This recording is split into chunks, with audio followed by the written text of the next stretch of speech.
Bismillahirrahmanirrahim. Assalamualaikum warahmatullahi wabarakatuh. Perkenalkan, nama saya Rian Agung Nugraha, NIM 18285 dari slot Sabtu 10.30 akan mempresentasikan hasil responsif praktikum APPL dengan kode E, yaitu studi kasusnya itu aplikasi pendaftaran siswa baru. Yang pertama itu ada kelas diagram.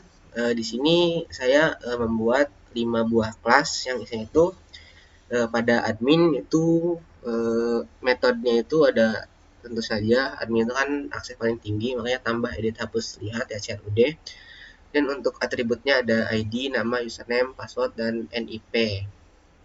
Dan untuk calon siswa ini ada banyak ya, karena pendaftar siswa baru itu membutuhkan beberapa persyaratan dokumen yang harus diisi bagi calon siswanya.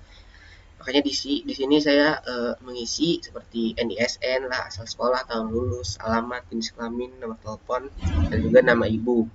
Dan username dan password untuk digunakan sebagai loginnya. Di sini metodenya juga calon siswa dapat melakukan pendaftar ulang, dan juga mencetak bukti pendaftaran.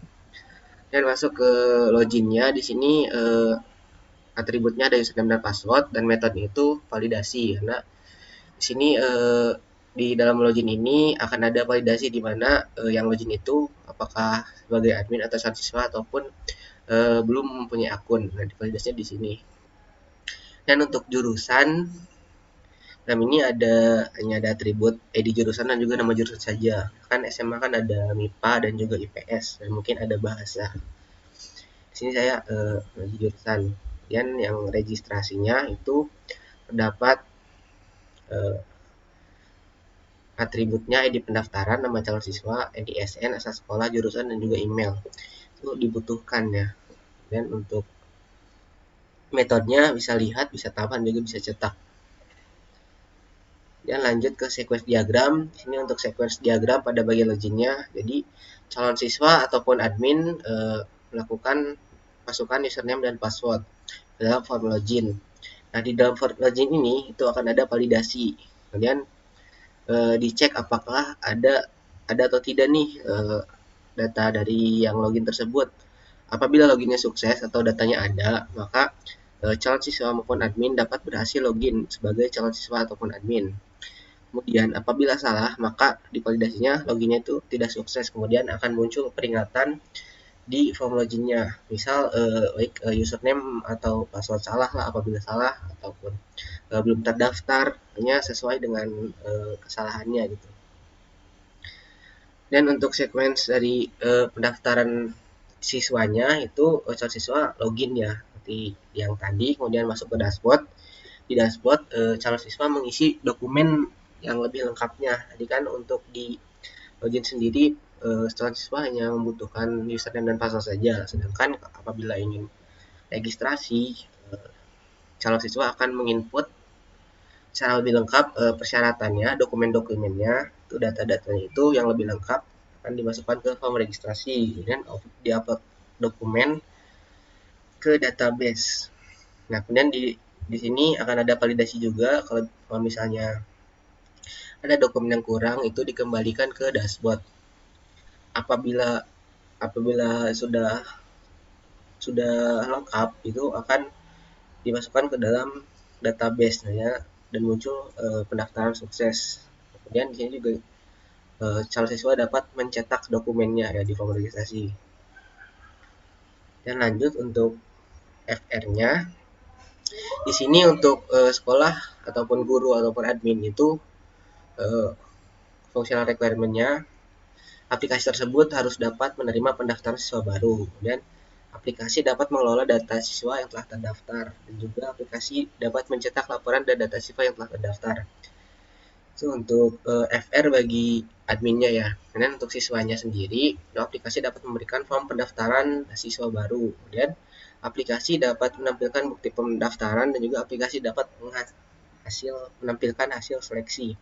Untuk yang siswa. Dan untuk user interface sendiri mungkin di Figma aja ya. Ini untuk user interface-nya. Jadi di yang atas ini, di 3 ini ada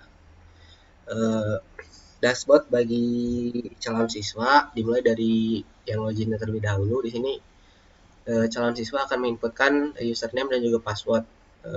Apabila belum terdaftar, maka akan diarahkan ke bagian registrasi. Kemudian kita coba login. Dari login ini itu masuk ke dashboard. Nah, di dalam dashboard itu ada beberapa pilihan. Ada jalur pendaftaran. Jalur pendaftar ini isinya seperti biasanya kan di SMA ada kayak seleksinya. Jalur pendaftaran itu bisa lewat rapot, bisa lewat nilai UN, kemudian dari perlombaan misalnya, atau yang non akademik seperti itu informasinya dari jalur pendaftaran.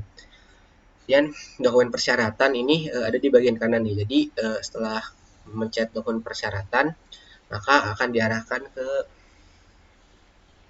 halaman dokumen persyaratan yang isi itu calon siswa harus menginput dimulai dari nama sampai nama ibu, itu yang tadi ada di kelas diagram, dimasukkan ke sini, kemudian disubmit.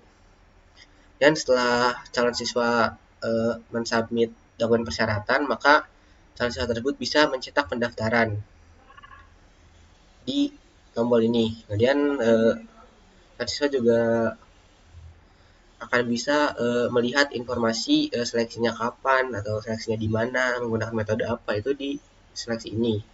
Dan juga untuk pengumuman diterima atau tidaknya itu ada di pengumuman.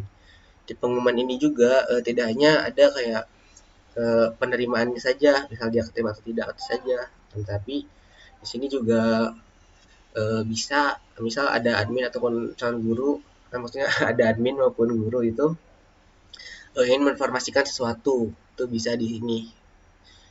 Nanti di calon-calonnya akan muncul pemberitahuannya di icon notification ini. Dan untuk dashboard admin sendiri, untuk loginnya sama seperti ini. Dan apabila loginnya itu admin, maka akan diarahkan ke dashboard admin. Di dalam dashboard admin itu ada kelola siswa, kemudian laporan, dan juga buat pengumuman. Nah, buat pengumuman ini yang seperti tadi, kalau misalnya adminnya ingin membuat pengumuman, nanti akan muncul di si siswanya, calon siswanya.